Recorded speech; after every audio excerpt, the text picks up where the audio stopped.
La campagne électorale est terminée depuis minuit. Le premier tour des législatives, c'est demain. Et il y a de l'inquiétude dans l'air chez les collaborateurs parlementaires. L'Assemblée nationale pourrait être largement renouvelée. Ça pourrait se traduire par une sorte de plan social au Palais Bourbon.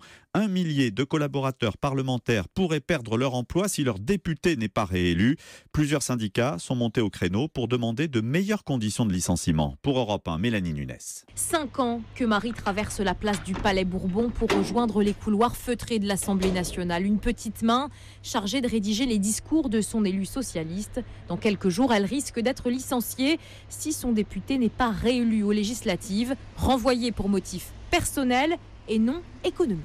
Quand il y a interruption du mandat du député, on n'a plus de locaux, on n'a plus de salaire. Enfin, là, pour le coup, c'est typiquement les critères du licenciement économique. On va être 1 millier avec le même profil sur le marché de l'emploi en même temps. Donc, on va trouver difficilement du travail. Pour elle, c'est moins d'indemnité chômage. Seul recours possible, attaquer leur député au prud'homme, explique Michael, l'un de ses confrères. C'est difficile, on a une relation personnelle avec les députés. Et c'est un déchirement, certains ne le feront pas.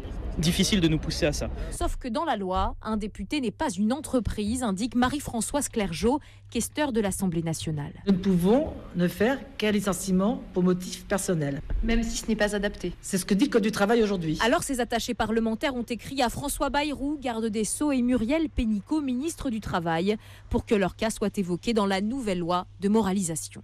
Mélanie Nunes du service politique d'Europe 1.